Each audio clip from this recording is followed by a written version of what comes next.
कैलास निकाळजे हिंगोली जिल्ह्यातील वसमत तालुक्यातील एक सामान्य नागरिक असून मी एक वाहन चालक कार वाहक असल्या कारणाने माझी एक अशी शासनाकडे अशी तक्रार आहे की छत्रपती संभाजीनगर ते नांदेड हा रस्ता राष्ट्रीय रस्ते विकास महामंडळाचा हा रस्ता 3 वर्षाखाली झालेला आहे। या रस्त्याच्या प्रत्येक ठिकाणी तडा गेलेला आहे।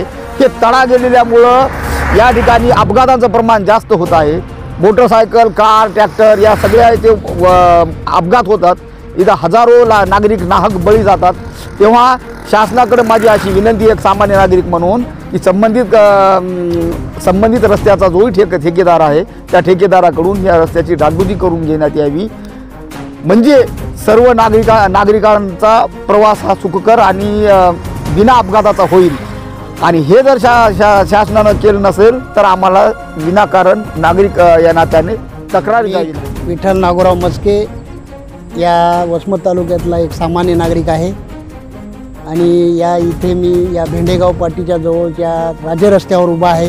या राज्य रस्त्याकडे पाहता भलती भेगा पडलेल्या आहेत। या भेगामुळे वारंवार ॲक्सिडेंटचं प्रमाण होत आहे। आमची एवढीच विनंती आहे सामान्य नागरिक म्हणून की या रस्त्याची डागडुजी करण्यात। नांदेड ते छत्रपती संभाजीनगर असा जाणारा हा राष्ट्रीय महामार्ग आहे। मी सध्या या महामार्गावर उभा आहे।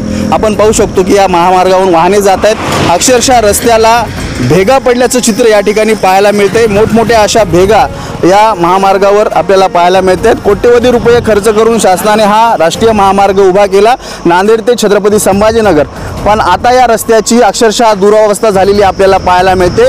आपण पाहू शकतो की वाहन जात आहेत आणि 160 पेक्षा अधिक वेगाने या राष्ट्रीय महामार्गावरून वाहने ही धावत असतात आणि या धावताना ही वाहने अपघात होण्याची मोठी दाट शक्यता वर्तवली जाते। मागील काही काळामध्ये देखील अपघाताचं प्रमाण हे वाढलं होतं आणि त्यामुळे आता चालक जे आहेत ते आता या रस्त्याची दुरुस्ती करावी, डागडुजी करावी अशी मागणी आपल्याला करताना पाहायला मिळतात।